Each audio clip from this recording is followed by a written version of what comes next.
Hey everyone, welcome back to Urban Pro Wrestling. I am Bill Vink. It's great to be here, and we have a very special guest with us, the newest member to the UPW roster. Remi, how are you, man? Doing well. How are you? I'm doing well, man. Can't complain. TJF to everybody. By the time you guys see this, it'll probably be Monday, but still. So I like to get right into these interviews. So we're just gonna go straight into this one. My first question. I think this is a question that is rightfully so should be asked to everyone. Out of all professions, why professional wrestling? Like the world of professional wrestling is insane as it is. Why would you try to make this a career choice? Honestly, it's just something I love. I've loved it ever since I was a little kid, and like a little bit atypically of other people who get into the business. They get in as early as they possibly can. I'm kind of the opposite end of the spectrum. I got into the business a little bit older, and coming in later in the game than the majority of people do. It just drives me to make the most of the time that I do have available to me in this business. So then, with that being said, my next question is going to be, who are kind of like some of the motivators, like, yeah, who inspired you to kind of be a pro wrestler? Well, growing up, I always looked up to guys like Chris Jericho and Rob Van Dam's my favorite wrestler of all time. But that was like in my earlier days, and in my earlier days, being a smaller guy, being a pro wrestler, like actually going out there and doing it really didn't seem attainable. But like as time progressed and as the business changed, smaller but still, incredibly athletic, incredibly tough, and even though they're a smaller stature, they're still incredibly strong guys. Started to like infiltrate the industry. I kind of like took to a lot of those guys who were, a little bit smaller, but still, able to deliver at an extremely high level. You mentioned Rob Van Dam, and I think it's like the first time I've actually gotten Rob Van Dam. A lot of times, I've gotten like Jeff Hardy or uh, Rey Mysterio, things like that. So, out of all people, what about Rob Van Dam kind of stood out to you? Because it's a very big difference between like a Chris Jericho and Rob Van Dam.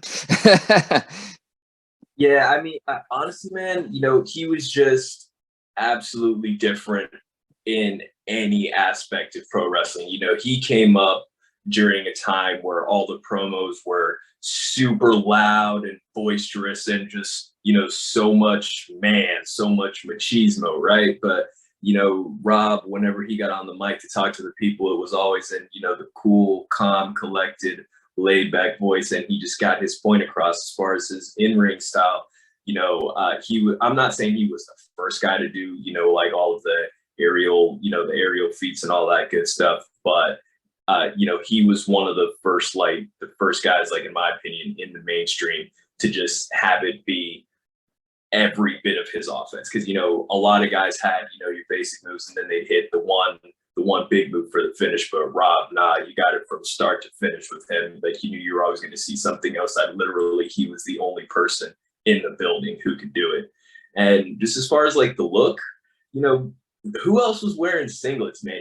I'm not a singlet guy. I don't have a singlet body, let's say. But it's just stuff like that because he came up in the time where it was always just boots and trunks. Some people wore long tights, but nah, he completely shook the mold, and I so few people wear singlets, and he didn't just stick to the boring singlets. He would get one made, and then he would send it off to his guy, and his guy would just go to town with the airbrush and just incorporate all of his yin yangs and dragons and all that good stuff in his design. So it really captured people's eye, and once his gear got people's attention, he just kind of took it from there. Yeah, definitely never a dull moment with when Rob Van Dam's around. That's for sure. So then I gotta ask, because what would you say like your style is like? Because we've had hybrids, we've had very technical wrestlers, we've had pure luchadors, high flying. I mean, there's just a bunch of different styles. What kind of fits better for you, or do you think you're a mix of everything to a certain degree? I wouldn't say a mix of everything. I feel I'm like well versed in all of like the base level aspects of wrestling, but I tend to veer more towards some strikes, some high flying, and a lot of lucha, and I do a lot of counter based wrestling. Whenever my thinks he has me right where he wants me, man, I got something for you to pull a rabbit out of the hat and turn it back in my favor. Nice. So to follow that up, so I feel like I have a lot of follow-ups here. Um, there are a million different names for finishing maneuvers nowadays, more than I know. I can know like the base terms for them. You guys always come up with this new creative thing, so I'm just gonna ask you to break down your finisher so like, people can understand because you know better than me. I don't have like a cool name for it. I'm not gonna rename something that's already been done, but my finisher is the Meteora. I go up, they're in the middle of the ring. I launch, I meet them, knees on chest, drive them into the ground, hook the leg, 1, 2, 3. That's how it goes. Simple, easy, effective. See, I was expecting something like the great a lot of the guys that I've done this with. There's always like a new name for the move. I know I'm like, okay. So at this point, I just stopped asking. I was like, I'm just gonna let you guys take the floor because I get looked at and I get looked at like I'm crazy. I'm like, okay, yeah. So to go further into it, I always like to ask because there's not necessarily always in an athletic background. Sometimes some guys come from more so jujitsu background or just a legit high school wrestling background. So guys, like, was there anything that kind of helped you get ready for wrestling? Like, were you an athlete? Were you, was there anything that kind of helped you out kind of making that transition?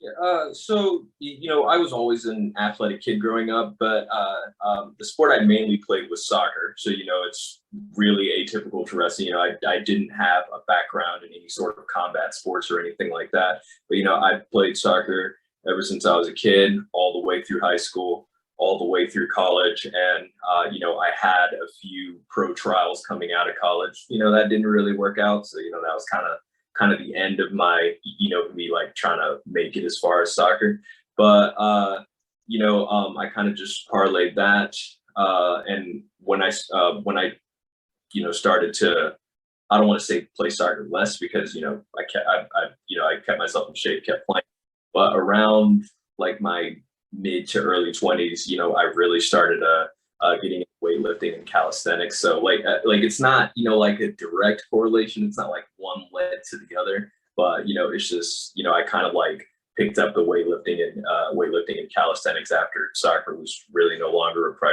priority. And then again, being a wrestling fan, just like watching my whole life and coming in do what with this new wave of guys. So to kind of like segue that into a little bit. So like I told you who like my favorite, but what really kind of gave me the it to go and try it and see if I could do it, see how far I can make it was in 2016 when WWE held the Cruiserweight Classic. Here are 32 guys, not exactly my size. Some were a little taller, some might be a little bit heavier, but 32 guys like in my frame. And it's like, oh, okay, there's an avenue here. There's a way, right? So I kind of just took all of the strength and mass that I put on from weightlifting and from calisthenics, and just took all that, took my endurance that I still had from soccer, and I went to wrestling school.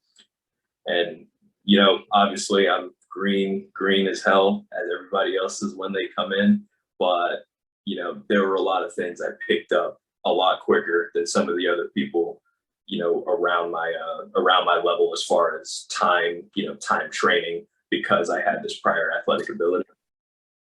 So you actually answered the question I was going to have before that. So now I got to think of something else. So what was like the first thing that you kind of fully grasped in terms of wrestling? Like, was it ever hard to take bumps? Like, I heard some people saying like the hardest part was taking the bumps. Was it ever hard to understand the psychology of things? Like, what did you kind of really master very quickly?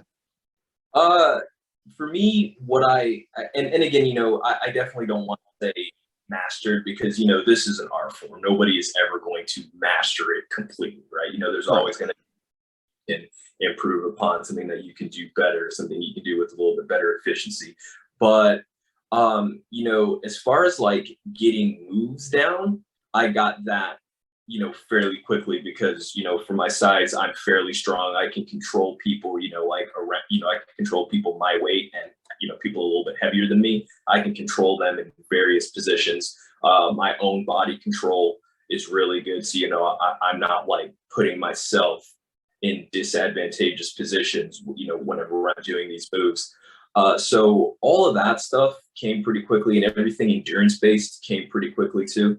So playing soccer games are 90 minutes, so you be pacing yourself, which is something that's very critical to wrestling. If you just go 100 miles an hour, you're not going to last 5 minutes. You gotta pace yourself and build up to it. But for me, the psychology is what took longer. And again, I don't think it took long for me, but just longer than the physical aspect. And psychology is actually one of the things I love talking about because I always get like a different perspective from everyone. How important is the psychology of wrestling to you? Oh, it's absolutely important because if there's no psychology, you're just out there doing moves and doing stunts. So Absolutely. And I haven't asked anyone this. I'm going to ask you this. What was the first match where that kind of clicked for you? Like when you're sitting there and analyzing a match, and the psychology like fully understood what was happening, like why these moves were happening. When you kind of sit there and was like, all right, I get it. Like I'm starting to get it. like my own or one that I've watched from way back. Either or, you know. Um hmm. Well, like when you're a kid, you watch it differently. You just watch for like the spectacle and the grandeur, and Right. like, you might like people's attires, or ooh, that guy has big muscles, or ooh, that girl does a cool flip off the top rope type of thing. So like I feel you view it differently as you do when you're a child from when you do when you're an adult. But like for me specifically, um, I want to say I was 11 months into my career, so I was just under the year mark, and I had the pleasure to wrestle D3. That guy is incredibly good, incredibly experienced. A wealth of experience. He's wrestled all around the world. He's done work for WWE, all that good stuff.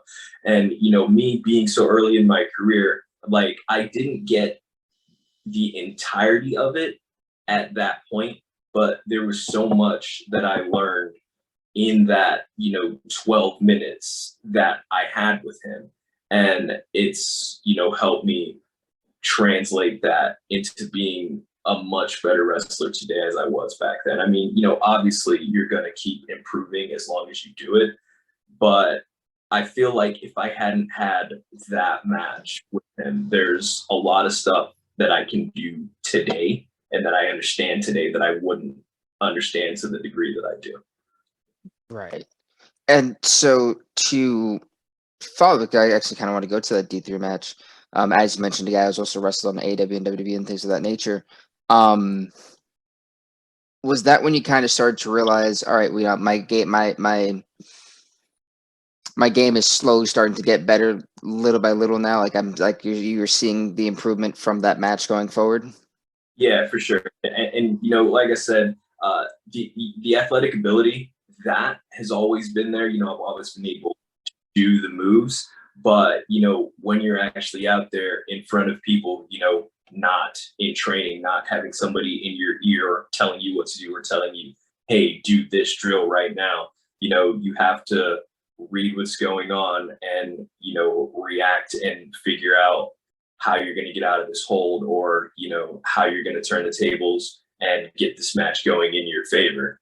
So yeah, it's just it's stuff like that, that you really only going to get it whenever you wrestle somebody better than you, and you have to work to get up to their level. So to follow that, it's kind of not necessarily on the same scale, but which one has come more easy to you, being a face or being a heel? Definitely being a face. Um, like I feel if if I needed to, I could definitely go out there and give some solid heel work. But just knowing myself, if I can just go out in front of a crowd and be an extension of myself, that's definitely being a face.